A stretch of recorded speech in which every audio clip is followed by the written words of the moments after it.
सो hi everyone, कैसे हो आप लोग गाइस? देखो, आप लोग पाइथन सीखने का भी सोच रहे होगे या फिर आप लोग पाइथन सीख भी रहे हो। हालांकि मैं पाइथन से रिलेटेड भी ट्यूटोरियल जल्दी ही लॉन्च करने वाला हूँ। बट देखो, अगर आप लोग पाइथन सीख रहे हो तो आप लोगों को कुछ ऐसे इंपॉर्टेंट चीज मैं बताना चाहता हूँ इस वीडियो में, जो आप लोगों को बहुत ही इंपॉर्टेंस रहेगा ये कवर करना, क्योंकि ये जो टॉपिक्स रहेंगे आप लोगों के लिए बहुत हेल्पफुल होगा। वो कैसे होगा आप लोग को देख के समझ में आएगा। मैं आपके साथ एक पीडीएफ शेयर करूंगा। पीडीएफ को आप डाउनलोड कर सकते हैं टेलीग्राम से, और टेलीग्राम का लिंक आपको डिस्क्रिप्शन में मिलेगा, वहां से ज्वाइन करके आप डाउनलोड कर सकते हैं। टॉपिक्स की बात करेंगे कि पाइथन में टॉपिक्स क्या है। बेसिकली मैंने 5 ऐसे टॉपिक्स उठाए हैं। टॉपिक्स बहुत ही इम्पोर्टेंट है। इस टॉपिक के अंदर बहुत सारी चीज़ें हैं। आप लोग अगर पाइथन सीख भी रहे हो, तो हो सकता है टॉपिक आपने सीख लिया हो, फिर आप सीखने वाले हो। बट एक एग्ज़ैक्टली जो एक मोटिव होता है कि यार ये टॉपिक्स होने ही चाहिए, तो मैं उस पे बात करूँगा, ठीक है? तो चलो, अभी मेरा चैनल है यहाँ पे कोड डायनेमो। अगर अभी तक आपने सब्सक्राइब नहीं किया है तो यार सब्सक्राइब फटाफट कर लो। और आते हैं अपने टॉपिक्स पे, ठीक है? तो देखो, मैंने 5 पाइथन के टॉपिक्स लिए हैं। जैसे देखो, यहाँ पे पहला टॉपिक्स है डेटा टाइप्स एंड वेरिएबल्स। देखो, सिंपल चीज़ है। अगर आप लोग कोई भी प्रोग्रामिंग लैंग्वेज अगर सीखने जा रहे हो, चाहे वो जावास्क्रिप्ट हो, चाहे वो पाइथन हो, चाहे वो जावा हो, चाहे वो पीएचपी या फिर डॉट नेट या कोई भी प्रोग्रामिंग लैंग्वेज हो, आप लोगों को सबसे पहले तो डेटा टाइप्स एंड वेरिएबल्स का अच्छा ज्ञान होना चाहिए, अच्छा नॉलेज होना चाहिए। अब ये जो डेटा टाइप्स एंड वेरिएबल्स होते हैं ना, बहुत ही इंपॉर्टेंट होते हैं, क्योंकि जब आप डिक्लेरेशन करते हो ना, तो इन्हीं सब चीज़ों का ध्यान रख के ही किया जाता है। जैसे देखो, आपने देखा होगा सी लैंग्वेज में इंट लिखते हैं, फ्लोट लिखते हैं, बहुत सारी चीज़ें होती हैं। मैं बहुत डीप में नहीं जाऊँगा, मैं यहाँ पे डेटा टाइप एंड वेरिएबल्स की बस बात करूँगा। जैसे देखो, यहाँ पे इंट है, फ्लोट है, एसटीआर है, बूलियन है, लिस्ट है, टपल है, डिक्शनरी है, सेट है। तो ये जो आपको दिख रहा है ना, ये जो चीज़ आपको दिख रहा है, इंट, फ्लोट, एसटीआर, बुल, तो ये तो आपको मिलेगा हर प्रोग्रामिंग लैंग्वेज। बट ये जो लिस्ट होती है, टपल्स होते हैं, डिक्शनरी होते हैं, बेसिकली ये हमारा पाइथन के अंदर ही आता है, जिसको आपको बहुत ही ध्यान से समझना है, ध्यान से पढ़ना है। देखो, मेरे हिसाब से ये तीनों चीज ना बहुत ही इंपॉर्टेंट है। सबसे इंपॉर्टेंट मैं अगर बात करूं, जहां तक मैंने ज्यादा यूज किया है, इंपॉर्टेंट तो सभी है, बट जो मैंने यूज किया वो डिक्शनरी है। डिक्शनरी आपको अच्छे समझ, इसमें की एंड वैल्यूज का पेयर होता है। जावास्क्रिप्ट में इसी को हम ऑब्जेक्ट के तरीके से यूज करते हैं, ठीक है? तो ये हो गया डेटा टाइप्स एंड वेरिएबल्स। अब वेरिएबल्स आप लोग को पता है कि वेरिएबल्स एक हमारा कंटेनर होता है, जिसके अंदर हम वैल्यू को सेट करते हैं, असाइन करते हैं, जो मेमोरी पे जाकर सेव होता है, ठीक है? That's it. अभी सेकंड ना, अगर हम आते हैं तो वो क्या है, कंट्रोल फ्लो है। अब देखो, कंट्रोल फ्लो एक्चुअली होता क्या है? Control flow in the sense, अगर मैं जावास्क्रिप्ट पढ़ा है, तो सपोज अगर जावा भी पढ़ा होगा, या जावास्क्रिप्ट या फिर डॉट नेट या कोई भी लैंग्वेज, ठीक है? आप अगर पाइथन भी पढ़ रहे हो, इसमें भी फ्लो होता है। अभी फ्लो इट मीन्स कि जैसे देखो, फ्लो कैसे चल रहा है, कोड कैसे चलता है। बेसिकली आप लोग बोलोगे कि पाइथन तो वन बाय वन चलता है, that is okay, interpreted language है, ओके। बट जो फ्लो हम बात कर रहे हैं, यहाँ पे कंडीशंस की बात कर रहे हैं। कंडीशंस मतलब यहाँ पे क्या है कि कंडीशनल्स एंड लूप, करेक्ट? सो देखो, जैसे इफ होता है, इलिफ होता है, इल्स होता है, ये जो स्टेटमेंट आपको दिख रहा है, ये हमारा डिसीजन मेकिंग स्टेटमेंट होते हैं। सपोज अगर कोई कंडीशन है, अगर ट्रू फॉल्स होती है, तो क्या एग्जीक्यूट होना है, क्या उसका फ्लो चलेगा, वो हमारा डिपेंड्स कहाँ पे करता है, कंडीशनल्स पे, ठीक है? अब लूप्स जैसे हम बात करें, जैसे इसमें फॉर लूप होता है, व्हाइल लूप होता है। अगर कोई भी एक्शंस को रिपीट करना है, देखो लूप्स, स्टेटमेंट्स, ये सारी चीजें जो होती है ना, हर प्रोग्रामिंग लैंग्वेज में जो लॉजिक्स होते हैं सेम होते हैं, बस थोड़े सिंटैक्स थोड़े से अलग अलग होते हैं, दैट्स इट, इतना ही रहता है, ठीक है? अभी इसमें ब्रेक और कंटिन्यू आपको यूज करना पड़ता है, पास यूज करना पड़ता है। बेसिकली इसको हम कंट्रोलिंग लूप्स बोल देते हैं। जैसे जैसे अगर कोई डेटा हमारा मैच हुआ, वहां पे ब्रेक करना है या कंटिन्यू करना है, तो वहां पे चीजें ये काम करती हैं, ठीक है?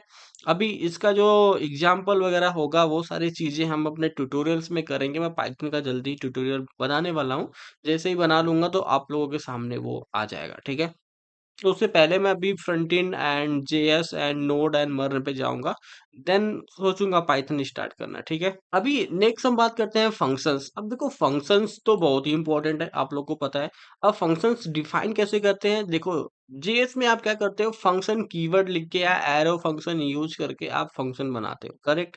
बट जो हम पाइथन में लिखते हैं, वो हमारा जो कीवर्ड होता है, वो हमारा होता है डीईएफ, यानी डेफ लगा के पहले डेफ लिखेंगे देन फंक्शन का नेम लिखते हैं, उसके बाद हम सारे अपने जो इंटरनल कोड्स होते हैं वो सारी चीज़ हम करते हैं, ठीक है? तो डेफ कीवर्ड का यूज़ करके हम फंक्शन करते हैं और नीचे यहाँ पे understanding the parameter and return value. Parameter क्या होता है बेसिकली आपको पता है कि अगर हम सम ए कमा बी की है तो ए की वैल्यू बी की वैल्यू अगर हम पास करते हैं that is only parameter, okay. तो वैल्यूज पास करना और कैसे पैरामीटर को यूज करना होता है वो सारी चीज आप लोग ट्यूटोरियल में जरूर सीखोगे, बट मैं यहाँ टॉपिक्स बात करूंगा कि टॉपिक्स होते हैं ये इम्पोर्टेंट इम्पोर्टेंट, ठीक है। तो अभी यहाँ पे देखो स्कोप ऑफ वेरिएबल। अब देखो स्कोप ऑफ वेरिएबल मतलब क्या है, लोकल है या ग्लोबल है। अब देखो जैसे आपने कोई वेरिएबल डिफाइन कर दिया, डिक्लेयर कर दिया फंक्शन के अंदर, तो वो क्या होगा, वो जो वेरिएबल का स्कोप होगा वो हमारा क्या होगा, बेसिकली एक लोकल ही चलेगा, उस फंक्शन के अंदर ही वो चलेगा। बट हमने बाहर डिफाइन किया है, तो अगर हमने ग्लोबली डिफाइन किया तो उसको हम कहीं भी यूज कर सकते हैं, ठीक है। वो हमारा होता है लोकल एंड ग्लोबल। अब लैम्डा एनोनिमस फंक्शन होता है, बहुत इंपॉर्टेंट होता है, इसमें भी कंडीशंस वगैरह हम चेक करके एग्जीक्यूट करते हैं। तो ये जो आप पढ़ोगे तो बहुत अच्छे से पढ़ लेना लैम्डा फंक्शन, क्योंकि बहुत इंपॉर्टेंट होता है, हर जगह ये यूज भी होता है, ठीक है। अभी अगर आपने इतनी सारी चीजें पढ़ ली हैं तो लास्ट में यहाँ पे आता है ये दो चीजें, एक तो होता है डेटा स्ट्रक्चर और एक होता है ऑब्जेक्ट ओरिएंटेड प्रोग्रामिंग। देखो डेटा स्ट्रक्चर बेसिकली होता है क्या है, डीएसए जिसको आप लोग बोलते हो। तो डीएसए मतलब कि यहाँ पूरा डीएसए नहीं करना है, आपको सीखना है पहले डीएसए इन द सेंस कि आपको लिस्ट, टपल, डिक्शनरी और सेट्स के अच्छे तरीके से कॉन्सेप्ट क्लियर होने चाहिए। मल्टीपल मल्टीपल आप लोग प्रोजेक्ट्स इसको यूज करके बनाओ, दैट इज ओनली इसमें डीएसए बोल सकते हो, ठीक है। अब कैसे रिमूव करना है, ऐड करना है, मैनिपुलेट करना है एलिमेंट्स को, वो सारा चीज इसमें आता है। बेसिकली आप जब डेटा के साथ खेलते हो ना, तो वही हमारा होता है डेटा स्ट्रक्चर, ठीक है। वो कैसे कैसे काम कर रहा है, उसका पेरेंट कैसे काम कर रहा है, नोड कैसे काम कर रहा है, काफी सारी चीजें होती है डेटा स्ट्रक्चर एंड एल्गोरिथम में। वो कभी आएंगे तो वो सारी चीजों पे हम बात करेंगे, बट इतने इंपॉर्टेंट चीजें हैं तो आप लोगों को ये समझने जरूर पड़ेंगे, ठीक है। अब यहाँ पे कंप्रिहेंशन वर्ड साइज कोड होता है, वो सारी चीज आप लोगों को पढ़ना पड़ेगा डेटा स्ट्रक्चर में।